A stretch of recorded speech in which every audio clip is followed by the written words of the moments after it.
The strategic resolve of our nation, the United States, is being challenged and our alliance is tested in ways we haven't faced in many, many decades.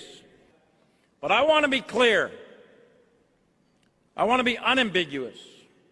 I want to be clear to those who try to oppose the United States. I want to be clear to those who wish to do us harm. I want to be clear to those around the world who want to destroy our way of life and that of our allies and friends. The United States military, despite all our challenges, despite our op-tempo, despite everything we've been doing, will stop you and we will beat you harder than you've ever been beaten before. Make no mistake about that. And the United States Army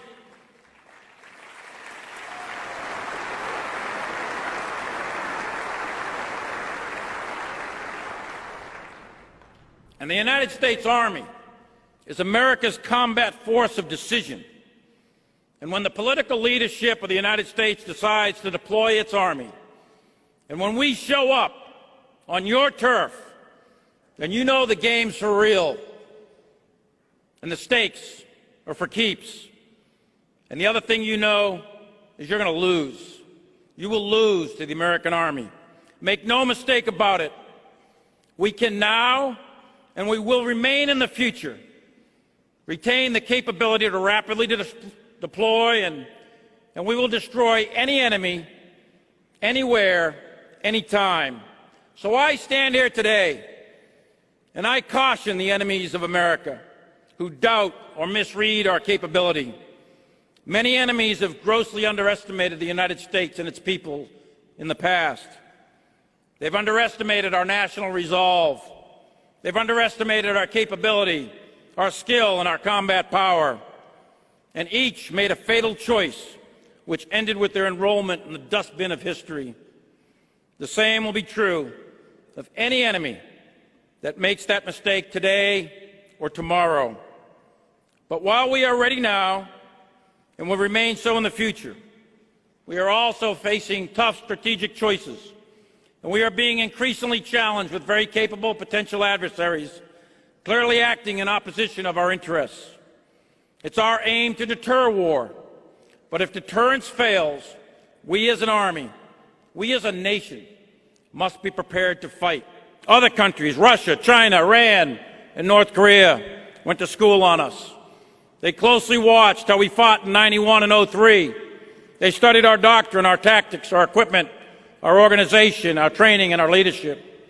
And in turn, they revised their own doctrines, and they are rapidly modernizing their militaries today to avoid our strengths in hopes of defeating us at some point in the future.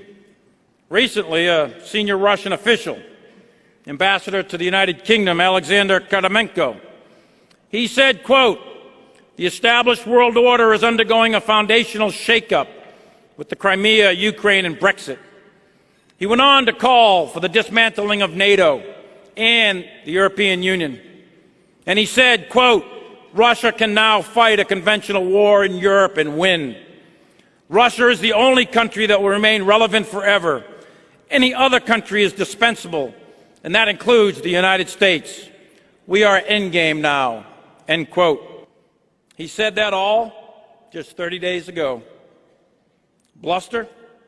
Hubris? Bravado? Or does he mean what he says?